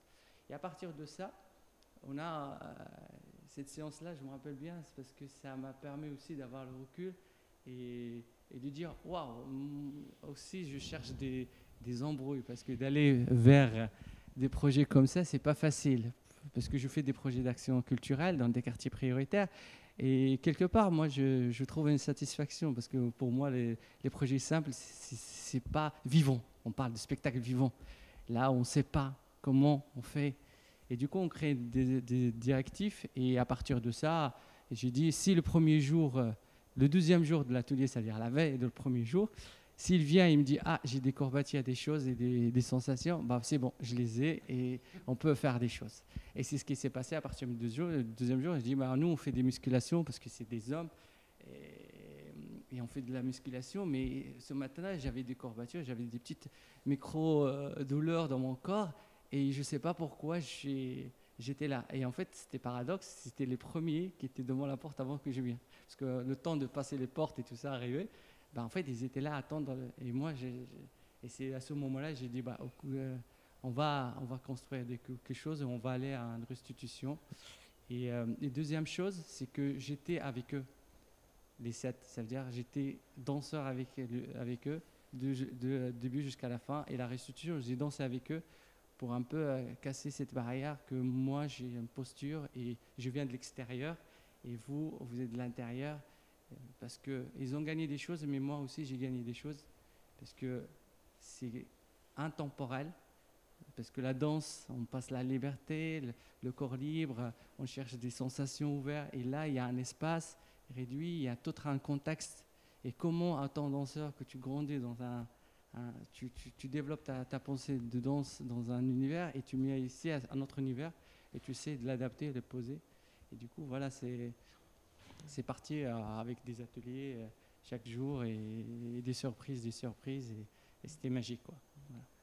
Est-ce qu'il y a eu des difficultés liées au lieu de pratique ou de l'assiduité, par exemple Les difficultés, en fait, l'assiduité, non, parce qu'ils étaient présents chaque jour, ils étaient à fond. On a gagné cette confiance-là et à tel point, c'est des petites choses. J'avais une bip de sécurité. En fait, je l'ai enlevé et je le pose. Parce que en fait, il y a un système. Il faut accepter le système.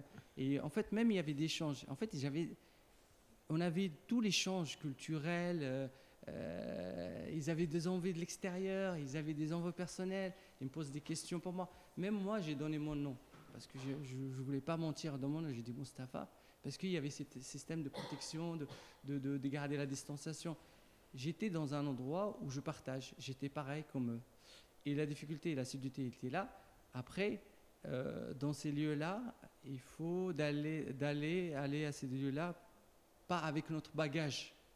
Avoir un grand studio, tout ça, on ne va pas l'avoir.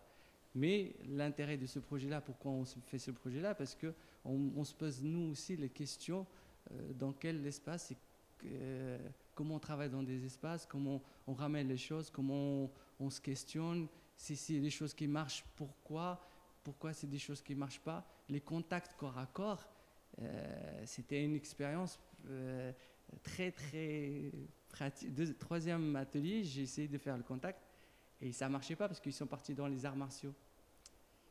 Et c'était drôle parce que le jour de la restitution, on ne l'a jamais fait. Après 15 jours, le jour de la restitution, il y avait un déséquilibre d'un danseur et il est tombé sur un autre. Et du coup, c'est appuyé sur lui. Et à ce moment-là, j'ai pris les mains et on a fait un espèce de chaîne. Et on a commencé à se porter.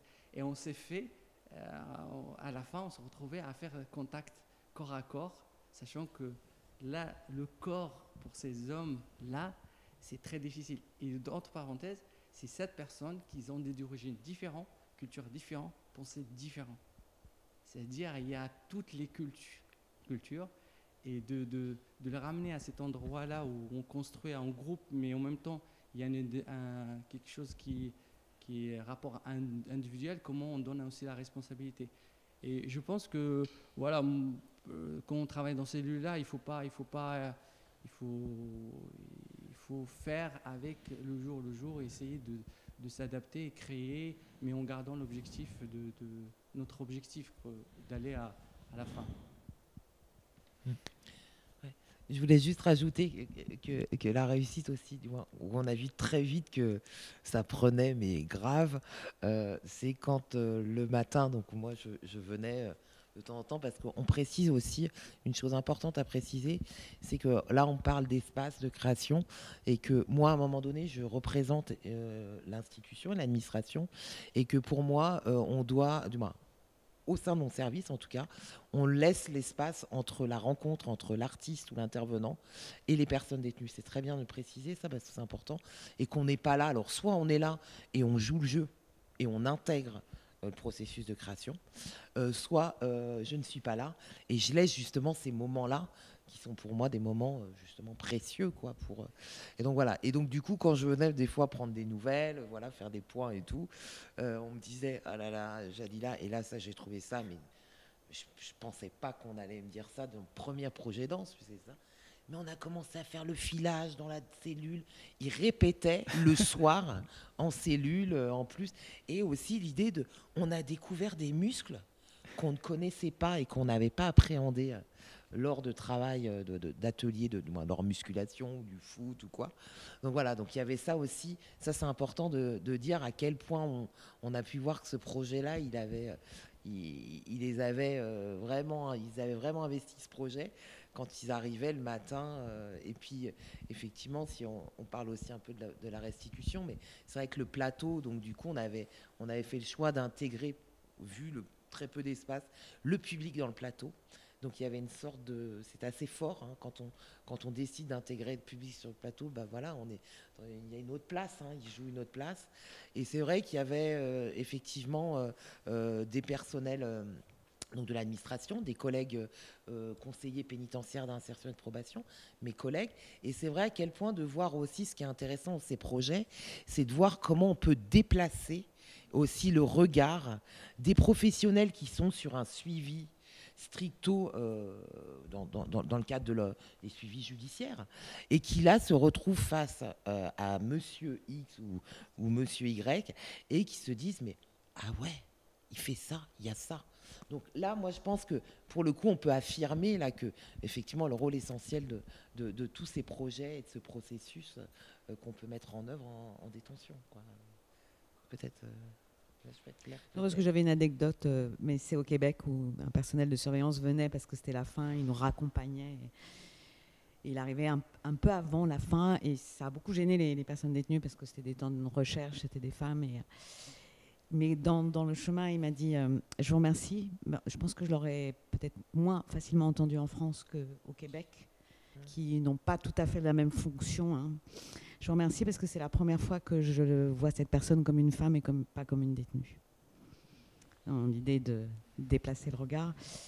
Et moi, quand j'ai fait venir des amateurs, c'était aussi ouvrir ces déplacements de regard. Parce que tout d'un coup, il n'y avait plus que les professionnels. Je ne suis jamais toute seule. Il y a toujours au moins un danseur ou 2 ou 3 ou 4. Mais on n'était pas là que des pros. Et c'est très clair qu'on est là. On est payé pour ça. On a une certaine compétence. Mais qu'une diversité de personnes de l'extérieur, amateurs, d'âge complètement différents et d'horizons complètement différents, viennent, et ben, ça a permis de décupler, je pense, cette ouverture de regard pour les personnes détenues, mais aussi pour les gens qui sont venus de l'extérieur en découvrant ce contexte-là. Juste au niveau financement, effectivement, je pense que il faudrait qu'il y ait beaucoup plus d'argent. Mais non, parce que si on veut être sur des projets ambitieux... Dans la culture en général, déjà. À la culture en général, mais si on veut être sur des projets ambitieux qui mènent vraiment les personnes vers des temps de création...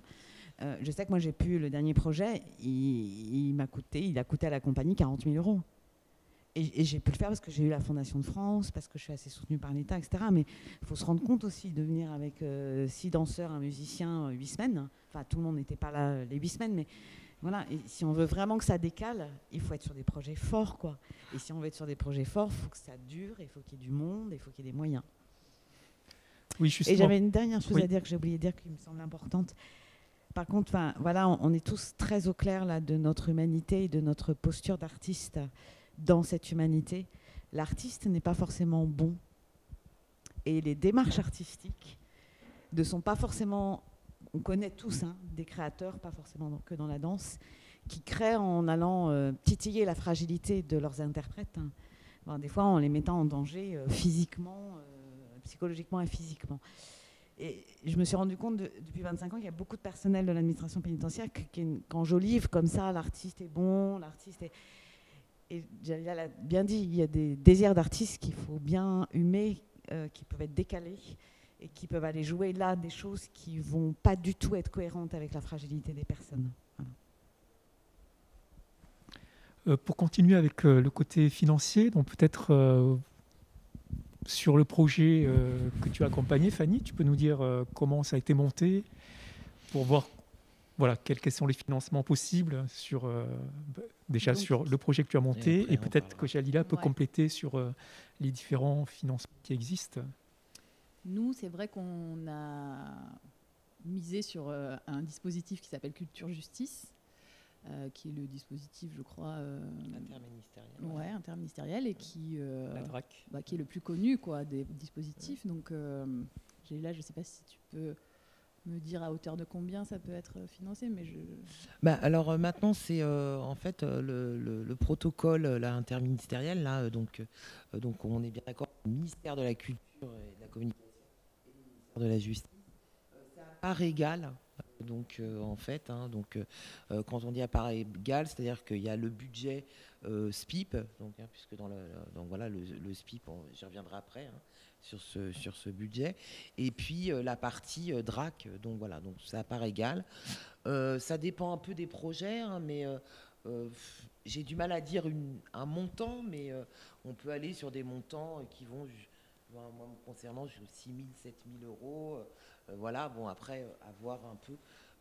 Ça dépend aussi combien on en monte par an aussi dans nos établissements. Et puis, voilà, après, de la commission qui statue sur les projets. Donc, voilà, après, on croise les doigts en attendant ces fonds. Voilà. Mais c'est vrai que je trouve intéressant ce protocole, en fait, Culture Justice, parce que on est quand même sur quelque chose où on va déjà, par rapport à des partenaires et des projets qu'on peut monter en dehors de ce protocole, c'est que quand même, ce sont des personnes, étant donné qu'il y a la DRAC dans l'histoire, donc on a affaire à des structures, et en général sur le recrutement aussi des artistes ou quoi, on a appuyé avec des structures du réseau, effectivement, du territoire, et donc des DRAC et des conseillers aussi, on n'en a pas parlé, mais des conseillers territoriaux aussi, qui peuvent aussi, au sein des DRAC, nous aiguiller sur des structures parce que on ne connaît pas forcément, surtout en arrivant, nous, sur nos postes, tous les professionnels ou tous les acteurs susceptibles d'intervenir sur ce territoire. Donc voilà, donc c'est pour ça, ça me semble intéressant. Et puis après, sur les différents fonds, faut savoir que dans le SPIP, je vous ai rappelé tout à l'heure que effectivement dans les missions du SPIP, il y a le développement effectivement d'une programmation culturelle. Donc du coup, moi j'établis ma programmation culturelle d'un an sur l'autre. On la présente, c'est important de dire que tout ça aussi est validé pour que ça puisse fonctionner et qu'on puisse vraiment être dans une mise en œuvre efficiente des projets. Et on présente cette programmation, donc moi je la présente en général en fin d'année dès que j'ai travaillé en fin d'année pour le début de l'année d'après, on a une commission en fait au sein de l'établissement avec le chef d'établissement, le chef de détention, les collègues, on a oublié de le préciser, les CEPIP. Dans les CEPIP, il y a un référent culture. Donc je travaille aussi avec en milieu ouvert et en milieu fermé sur les projets. Donc mon collègue CEPIP, bien sûr ma direction. Le surveillant du quartier sociaux, voilà, donc je présente les différents projets et c'est dans cette instance-là qu'ils sont validés, voilà, par principe, hein, voilà, où c'est le temps de rajuster aussi des choses et des questionnements qui pourraient venir bloquer ensuite le déroulé du projet. Donc il y a un budget donc insertion, et dans ce budget insertion SPIP, il y a un volet, une ligne culture. Après, il y a effectivement ces appels à projets. On a des appels à projets aussi qui nous viennent de la centrale, de la direction de la DAP, de la direction de l'administration pénitentiaire. Donc c'est beaucoup, là on travaille beaucoup, il y a beaucoup sur des expos itinérantes en France. Donc autour, on a pu avoir Cartooning for Peace, on a pu avoir l'année dernière une super belle expo de l'Institut du monde arabe aussi. Donc voilà, on a ces expositions-là qui circulent sur tout le territoire. Et puis après, il peut y avoir donc effectivement aussi via le Centre national du livre. Donc on peut aussi, parce qu'on a j'ai oublié de préciser, chose importante, puisque c'est le lieu unique permanent de culture en détention, c'est la bibliothèque. Donc on a aussi la gestion de cet espace dans nos missions. On travaille avec un personnel bibliothécaire, un auxiliaire bibliothécaire qui est rémunéré pour assurer la gestion et le suivi quotidienne de ces bibliothèques. Donc après, on peut aussi lever donc des fonds via le Centre national du livre. Il y a aussi toutes les manifestations, on essaye de participer aussi et de mettre en lumière aussi toutes les manifestations nationales, la nuit de la lecture, le printemps des poètes. Donc voilà, là on a reçu aussi des chèques lire donc du ministère par rapport à la nuit de la lecture. Voilà, donc on essaye voilà, de combiner un peu. Voilà. Moi, personnellement, si je le rapporte à d'autres structures dans le hors contexte carcéral, je n'ai pas jusqu'à ce jour de difficultés pour mettre en œuvre les projets que j'ai actuellement. Effectivement, je suis d'accord pour dire que sur des projets de grande ampleur, où nécessite beaucoup de temps, effectivement, il faut essayer de combiner d'autres sources de financement. Et puis, je voulais répondre aussi à la question, ce qui me semblait importante aussi, de l'évaluation, parce qu'on n'en a pas parlé, mais je voudrais donc effectivement, dans le cadre du dispositif culture-justice, il nous est demandé effectivement, que chaque année, pour pouvoir reconduire un nouveau projet, nous devons donc présenter le bilan du projet précédent.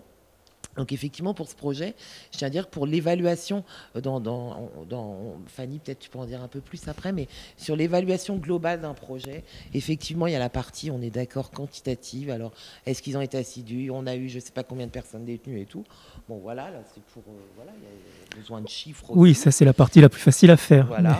La partie qualitative, j'ai envie de dire que moi, je mets un... Pour beaucoup de projets, et on y revenait tout à l'heure, qu'en détention, tout ne peut pas forcément se dire. Vis-à-vis de, alors, si on est devant son co-détenu, ou même la personne qui participe, avec qui on a participé au projet, des fois, il n'est pas évident de pouvoir exprimer ce qu'on a vraiment dans les tripes à côté de une personne qui vit avec nous au quotidien. Et puis on sait très bien qu'en détention, l'information circule très très vite.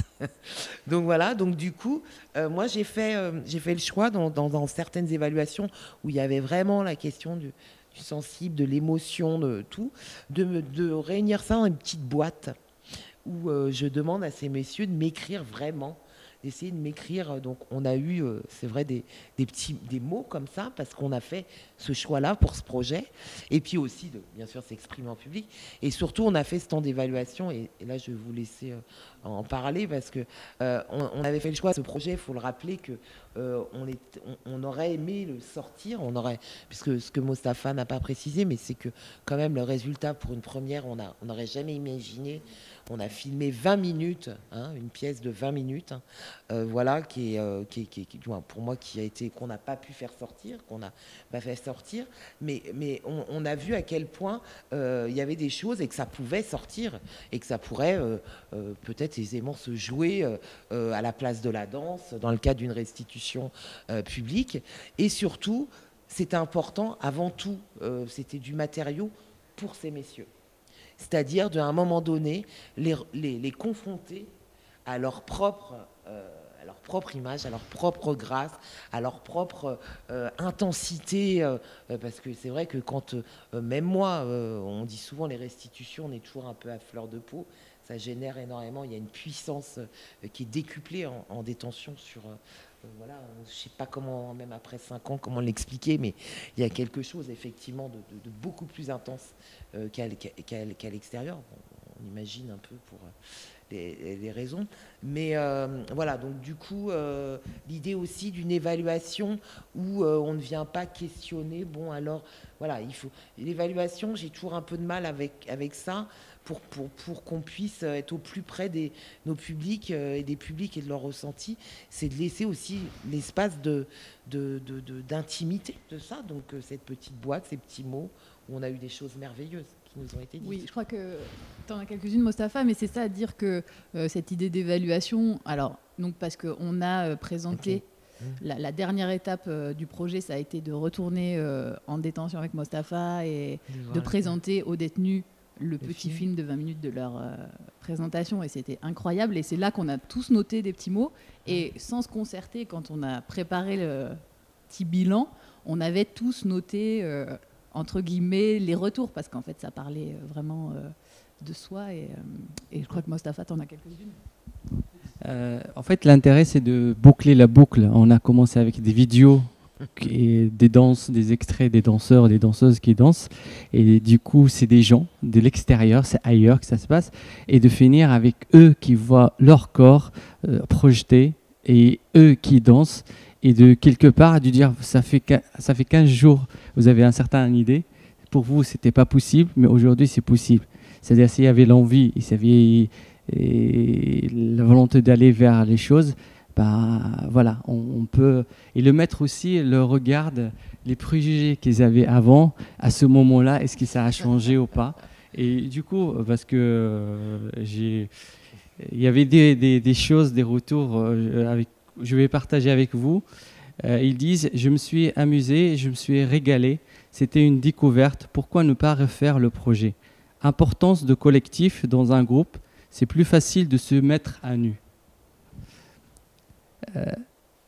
Il y a un autre qui dit, maintenant on se tape la bise tous les matins. Ça a créé un groupe. Le mot bise et nu, se retrouver, sortir de leur expérience, pour moi, 15 jours, on a gagné quelque chose, parce que ça représente pas mal de choses, tu vois. Il y a aussi... c'était un bon moment, belle surprise, ça fait du bien. Un moment super génial, bizarre de se voir soi-même. Envie de montrer ça aux autres détenus qui n'ont pas participé à l'atelier. On a découvert de nouveaux muscles. Même nous, de prisonniers, on le faut du sport. 18 minutes de danse, on a été synchro. Parce qu'en fait, dans le projet que j'ai amené, il y avait de l'improvisation, mais il y avait de la construction. Et chacun, il avait un rôle pour leur dire que si tu lâches, les autres, ils lâchent. Et je leur dis tout le temps comment tu peux exister dans un groupe et comment le groupe peut exister en toi. Ça veut dire sans donner la responsabilité. Parce que si je dis responsable, c'est très lourd comme mot. Mais à travers ce travail-là, de dire chacun son rôle et on n'est pas partout. On fait ce qu'on doit faire. Et on le fait bien et on prend conscience qu'il y a des gens autour de nous. Et voilà, c'est quelques retours qu'on a vécu ensemble. Et on l'a fait après un mois.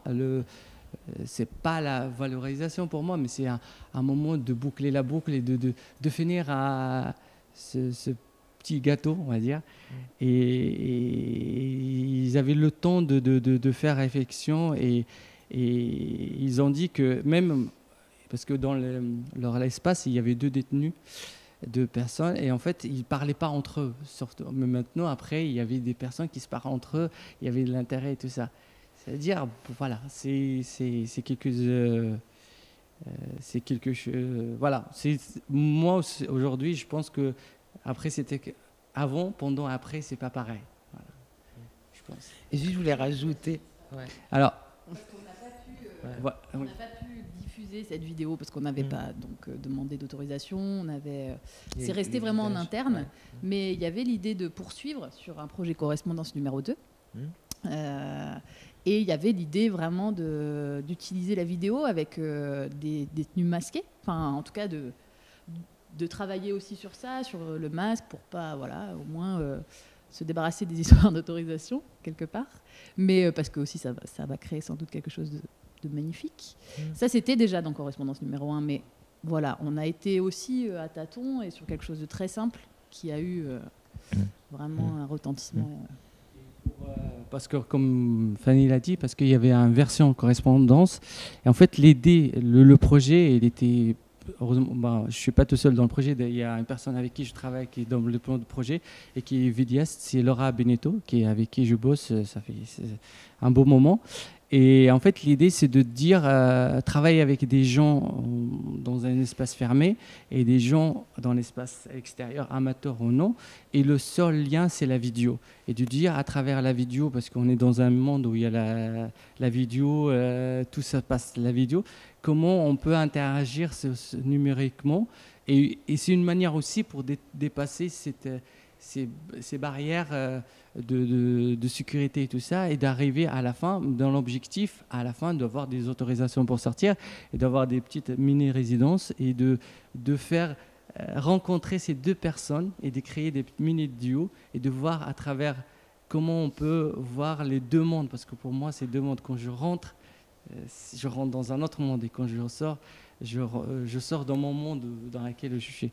Et du coup, c'était la première version, mais après, maintenant, normalement, on devait, malheureusement, avec la situation sanitaire, on a reporté le projet, mais normalement, le projet devait se faire dans ce cadre-là, avec des ateliers et avec restitution à la place de la danse, devant le public, pour que ça soit mettre ces gens-là, ces corps-là, dans un autre espace et de voir qu'est-ce qui se passe et de montrer aussi à les gens qui ont les décisions que voilà, ces gens-là, ils restent, c'est des corps et c'est des personnes qui ont besoin on a besoin de s'exprimer avec le corps. Voilà. Bon, merci, je crois qu'on arrive à la fin du temps qu'on avait prévu. Est-ce qu'il y a un petit mot que vous voulez rajouter avant qu'on se quitte ? Juste parce que ça m'est revenu, mais sur ces temps de restitution et de valorisation du regard de l'autre, le fait d'avoir des permissions de sortie, mais aussi parce qu'on est en centre de détention, ont permis à des proches, en fait, des personnes détenues, d'assister aux restitutions. Et ça, pour moi, c'est toujours des moments très, très émouvants. Bon, l'image le permet autrement, mais et bien souvent, les personnes détenues qui étaient dans le projet et dans l'acte de danser ont changé, enfin, le regard de leurs proches ont changé. Parce qu'ils avaient abouti quelque chose qui était, dont ils pouvaient être fiers. Mais même de la part, j'ai dit, de personnel de surveillance, mais l'idée que des proches puissent accéder et que ça réhabilite un peu la personne auprès de son entourage, c'est aussi pour moi un endroit hyper important de ces projets-là. Ben, merci à tous. En tout cas, voilà, j'espère qu'on aura vu que malgré le milieu carcéral qu'on se représente fermé, il y a quand même des espaces de liberté possibles. Faire entrer les artistes, évidemment, mais aussi faire partager le processus avec une monstration, avec la famille, avec d'autres co-détenus, avec le personnel pénitentiaire. Donc il y a quand même des espaces d'ouverture possibles, des autorisations de sortie, faire entrer les œuvres par l'image, si on ne peut pas sortir voir des spectacles. Voilà, il y a quand même tout un programme d'éducation artistique et culturelle qui peut se mettre en place dans cet espace-là. Donc encore merci beaucoup et merci aux spectateurs de nous avoir suivis. Je rappelle juste que ce qu'on a fait là est disponible en replay. Et bonne soirée à tout le monde avant le couvre-feu. À bientôt. On a de la chance, parce que c'est jusqu'à 19h, c'est 18h.